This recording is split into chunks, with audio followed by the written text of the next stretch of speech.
Bien le bonjour, je m'appelle Jérémy Alaeza Vega et je suis chargé de projet européen et travailleur social pour l'association Pour la Solidarité. Pour moi, Internet, c'est une des plus grandes révolutions de l'histoire humaine parce que cela a permis de mettre en contact basiquement tous les gens sur la Terre, avec des avantages et des inconvénients. YouTube, c'est un outil qui est absolument formidable parce que ça permet à tout un chacun de se filmer, de dire ce qu'il veut, d'être acteur, actrice du monde culturel, d'être un artiste finalement. Et ce que j'aime beaucoup dans YouTube, c'est ce côté, tout le monde a l'opportunité de créer des vidéos, de les développer, de les diffuser, d'être entendu. Et pour ça, je trouve que c'est vraiment une plateforme extraordinaire.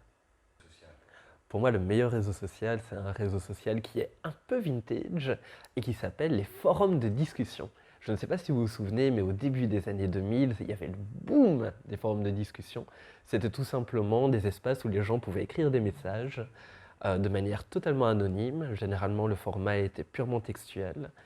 Et moi, en tout cas, quand j'étais jeune, j'aimais beaucoup traîner sur les forums de discussion. Je participais à un forum qui s'appelait Patatoires, la guerre des patates, qui était un forum de jeux de rôle qui parodiait l'univers de Star Wars. Et pour moi, les forums de discussion, encore maintenant, il y a peu de réseaux sociaux qui permettent autant de liberté, en fait, dans le contenu de ce qu'on dit, surtout grâce à l'aspect anonyme, en fait. Scroller un feed, c'est un peu regarder dans les abysses pendant des heures pour oublier le vide existentiel de sa vie. C'est du stress en permanence. Internet ne me fait pas vraiment peur. C'est plutôt, peut-être de manière générale, l'avancée technologique humaine, sans régulation, sans réflexion de société autour des enjeux éthiques, etc. Ça peut être effrayant. Mais Internet en tant que tel, pour moi, est plus porteur d'espoir. Pour se cultiver en ligne, pour moi, l'une des plateformes, en tout cas les plus intéressantes, est YouTube. Parce que YouTube mélange à la fois texte, image, son, montage. Donc d'un point de vue artistique, il y a quelque chose de très cinématographique là-dedans. Et il y a énormément de diversité des contenus. Il n'est pas nécessaire de s'imiter juste aux youtubeurs qui font plusieurs millions de vues. Même les petits youtubeurs indépendants, qui peuvent avoir quelques dizaines de milliers ou quelques centaines de milliers de vues, peuvent avoir un contenu extrêmement intéressant et qualitatif.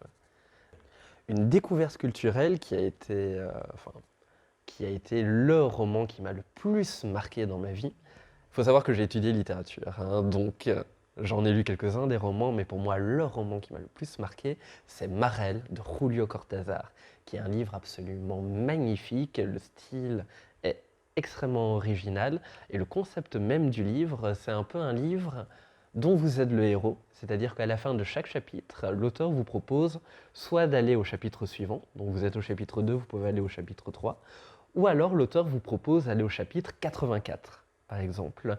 Et une fois que vous allez au chapitre 84, vous avez une version différente de l'histoire. Et en fait, Julio Cortázar a écrit une véritable œuvre magique, en fait, qui est hyper captivante, avec des persos super originaux, bien écrits, etc. Et pour moi, c'est l'œuvre que j'ai envie de faire découvrir à tout le monde, quoi. Ah, le meilleur événement virtuel auquel j'ai participé, donc ça va sans doute parler à tous les gamers qui regardent cette vidéo, mais il y a quelque chose qui s'appelle dans le YouTube francophone le ZEED Event. Et chaque année, il y a des dizaines de streamers ou de youtubeurs, surtout dans la sphère du jeu vidéo, qui se rassemblent pour faire, durant un week-end, pour faire une sorte de marathon, pour récolter des dons pour une association caritative, et ils peuvent atteindre jusqu'à plusieurs millions. Bah c'est bon, hein. Donc, bah oui. Je me sens vibrer surtout quand je joue au ping-pong avec mes collègues, notamment avec le magnifique adversaire que j'ai derrière la caméra qui s'appelle Mathias Garcia-Galán, qui est un des joueurs les plus féroces de ping-pong que vous pourrez voir dans votre vie.